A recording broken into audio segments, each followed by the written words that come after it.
Welcome, everyone. And first of all, I wanted to ask how many of you are at a consciousness experience like this for the first time?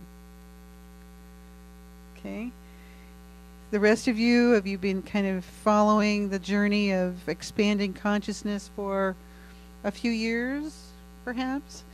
Because I'm so happy that we have some new folks here that are new to the idea of expanding consciousness, because that is exactly where we are. We're at a place to where it's the end of an old age and the beginning of a new age, and the time is ripe, so to speak, to expand our consciousness, to recognize there is a shift in consciousness taking place here and now as we're living our daily lives.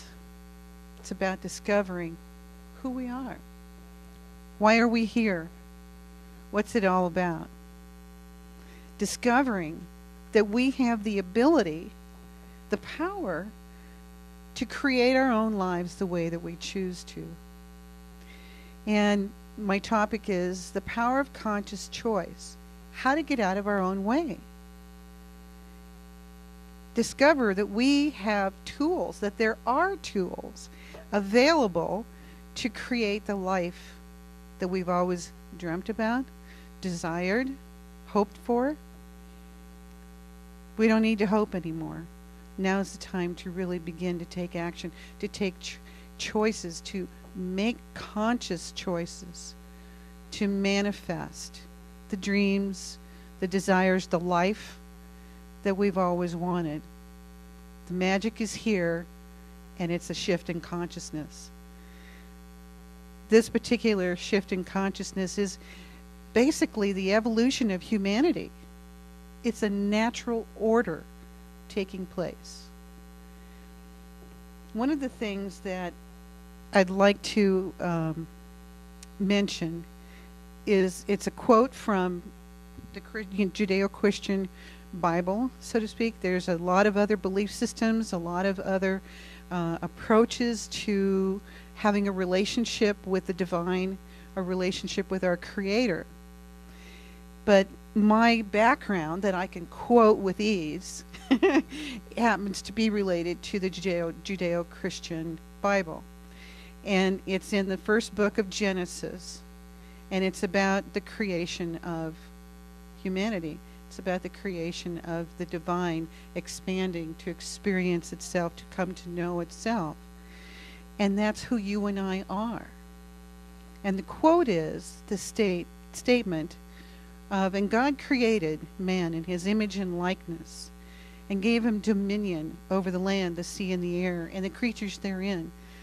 Now that's not an exact quote. This is a minimized quote. But it gives you the basic principles of what I want to communicate.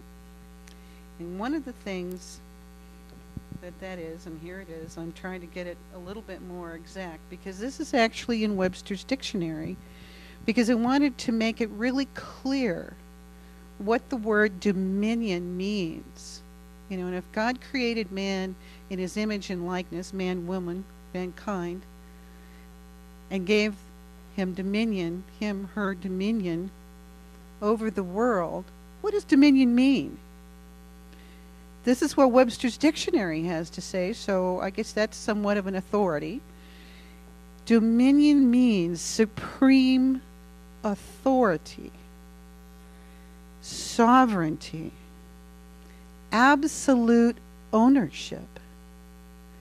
So if we, the children of God, the Creator, and whatever other name that you may have for the divine Creator, gave us dominion over this world,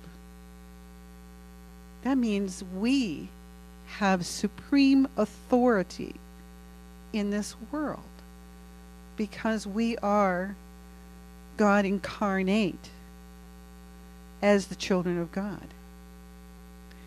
So, when we're told that we have free will and that we have the power of conscious choice, We have absolute ownership of that to create the world that we want, to have the dreams, the goals, the magic in our lives and have it real.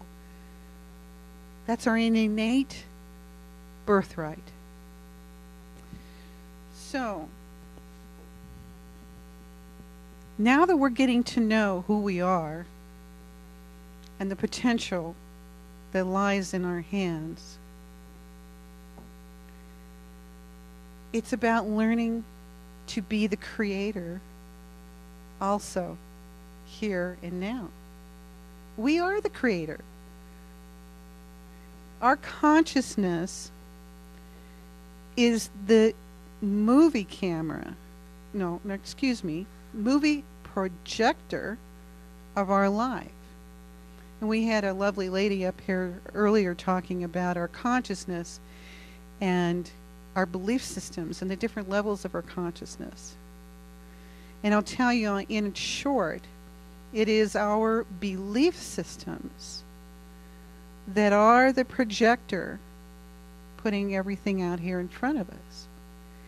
So it's very important to become a conscious observer of our experience, because our experience is speaking to us directly about that which we're not conscious of.